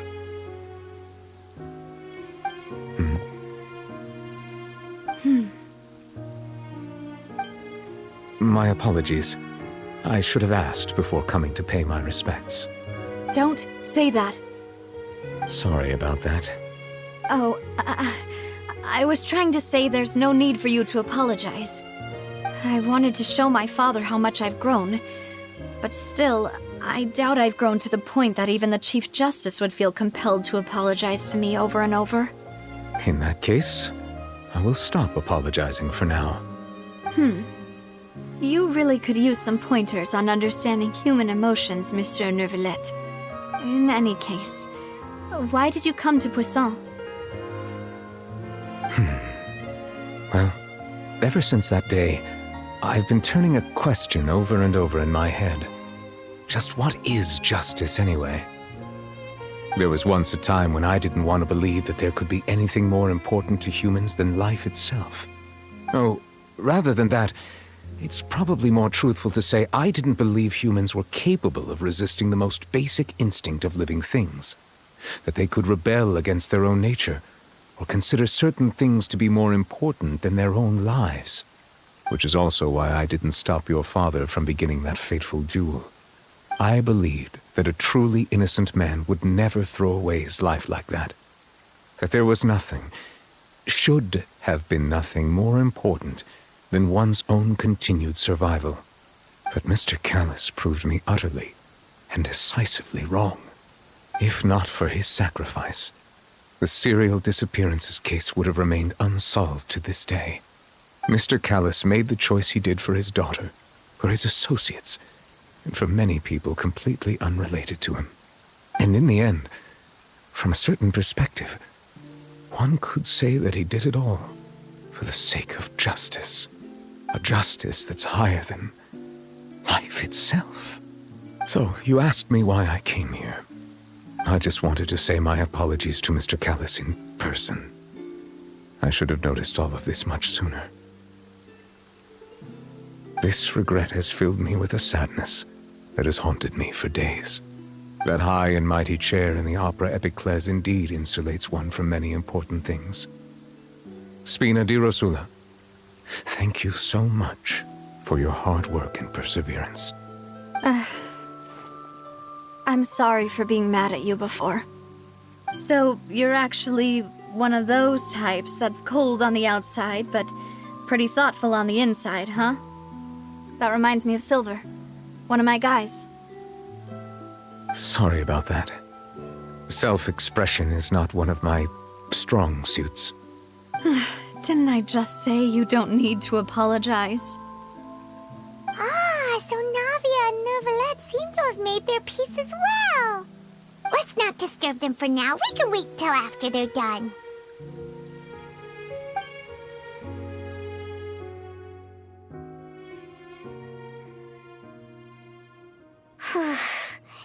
Paimon's never paid respects at someone's grave before. Did Paimon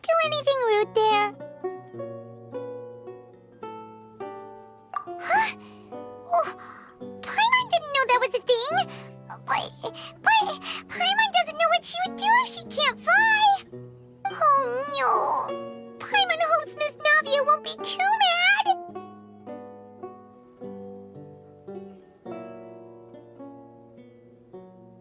Anyway, Nervalette is still standing around there.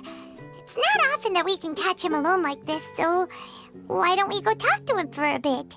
If we can't talk to Lady Farina, we can at least talk to him, right?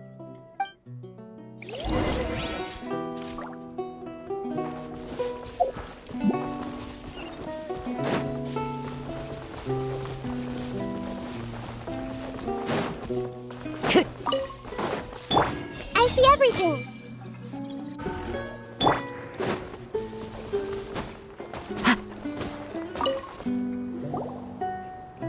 Oh, it's you two. Did Miss Navia invite you to come pay your respects to her father? Mm-hmm. We ran into Navia on the streets today, so we just followed her here. I see. Then is there something that I can help you with? Well, it's pretty hard to run into you like this since you're usually super busy.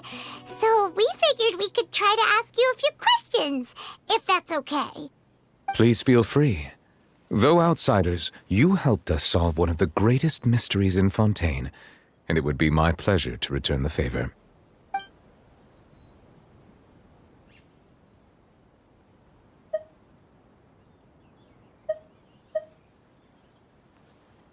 Your sibling, another blonde-haired traveler. I'm sorry, but I've never seen anyone who matches that description. If she ever stepped foot in Fontaine, I'm sure she followed our laws to the letter, and had no reason to appear on the stage of the opera Epiclese. Is there anything else? So, at court, the bad guys referred to that special water as water from the primordial sea, but what is it really? Truthfully, that name is already quite accurate. I can only surmise that Vacher and his ilk only learned of its nature and existence after extensive research. There used to be a special sea on the surface of this planet. The nature of its seawater was rather different from that of the sea we know today. Most of Tevat's life forms were first born in that special sea. You could say it nurtured much of the life on this planet. Huh. So it really was where everything began. It makes sense to call it primordial then. But today, the primordial sea no longer exists on the planet's surface. What Vacher discovered must have been some kind of special case, or a remnant from a truly ancient age. Huh. So that's how it is. Oh, you really know everything, Monsieur Nervalette. But if that's the case, then why would people, at least people from Fontaine, dissolve in that kind of water? Indeed. Why would the primordial sea, which was known to engender and nurture life, suddenly reverse itself and devour life instead? To be frank, that also doesn't match my understanding of this world and its laws. There must still be some unknown secrets around the people of this land. Is there anything else you'd like to ask me about?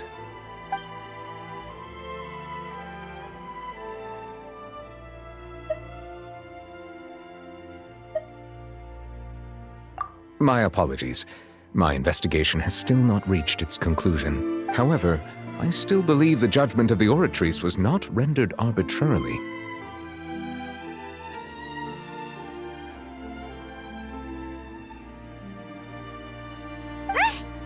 But you also said you thought he was innocent. For many years, I have been quite aware that the Oratrice does not simply mechanically repeat the verdict that I give on each case. As a divinely created mechanism, the people's unified faith in the concept of justice is integrated into it. Not only can it produce the incredible power of indemnitium, but it likely also possesses other traits, such as self-awareness. Which is all to say, I have been prepared for a situation like this for a long time. Huh. So when Lenny told us that he heard a human voice from the room where the Oratrice's core is stored... I was not aware such a thing had occurred. Perhaps that could serve to prove my conjecture. I will add that to the list of items to investigate. In any case, I am inclined to believe that the Oratrice does have a methodology all its own. We just do not have enough information. Based on Farina's reaction, I doubt even she had any idea what was going on.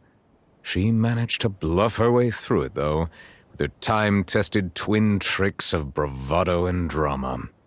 While we do intend to get to the bottom of this, for now, we regret to say that the Fatui Harbinger will just have to bide his time in the fortress of Meripede. If we did incorrectly convict him of crimes he did not commit, we will most certainly compensate him to the fullest extent allowed by the law. If you ask Paimon, the only compensation he'll want is a no-holds-barred fight with you. Is there anything else you'd like to ask me about?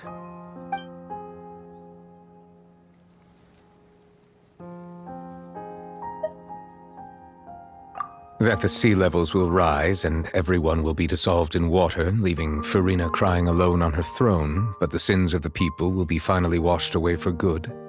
Does that appropriately summarize the version you've heard? That's right! It was Linny that told us back then. And that about covers all the main points.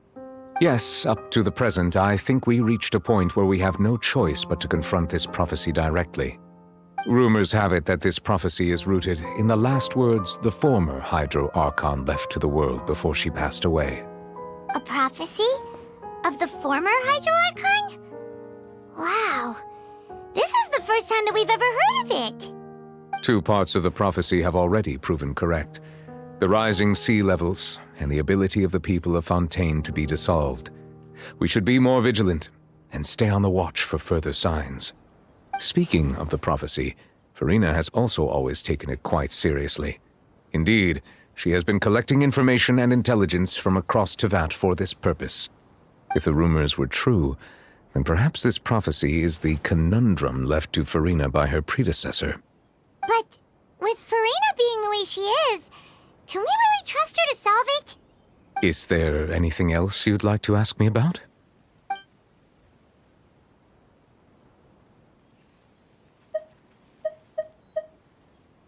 Very well.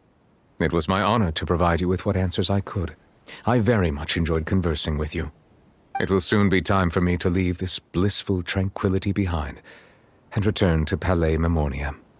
You really are super busy, Monsieur Neuvillette. Paimon thought you only came here to pay your respects today because you had the day off. Crime and villainy do not have the day off, and so justice must work around the clock as well. This is merely the nature of a justice's work. All right. You've got a point. Huh? Paimon just noticed that the rain has stopped.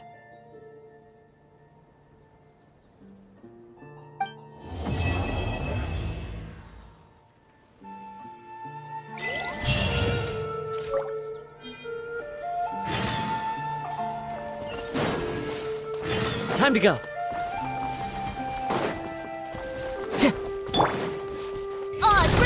Everyone hold hands. Into the wind. Here you are.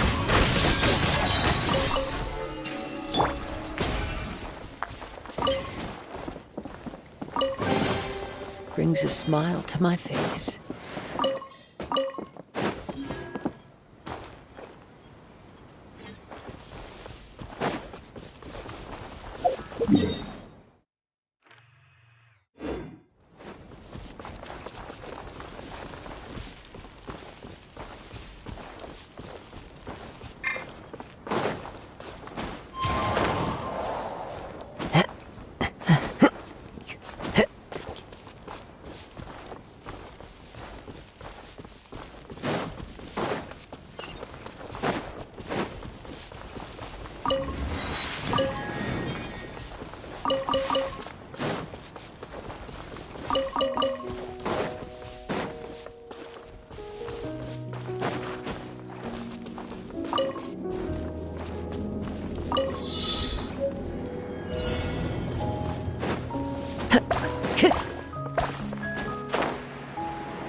brings a smile to my face.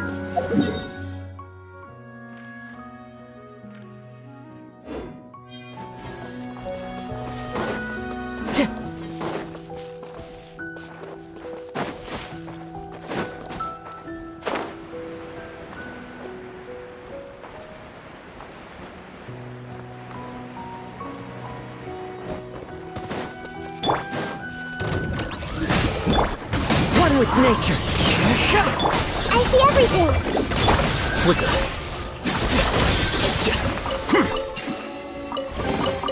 Don't let any of it roll away now.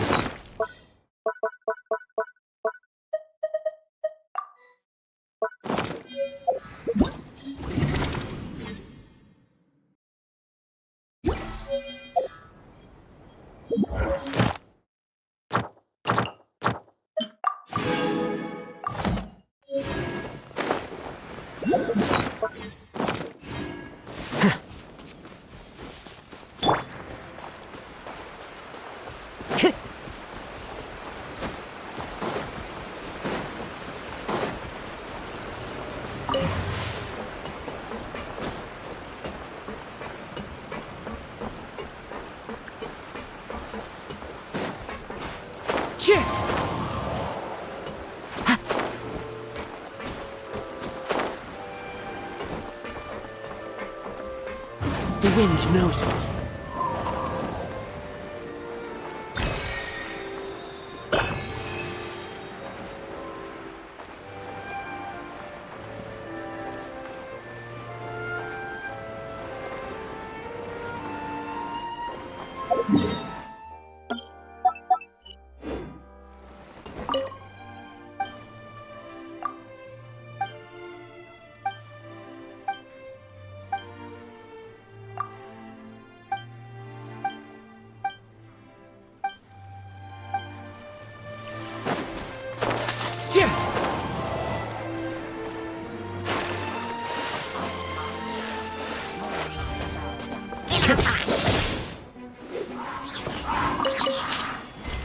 Wind Strider.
This realm is...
If you ever have...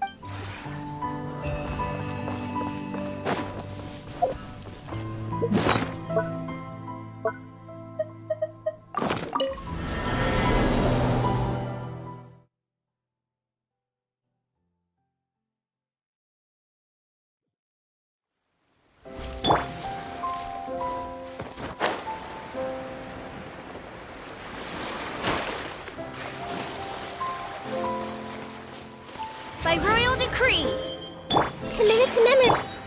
Into the wind! Ka!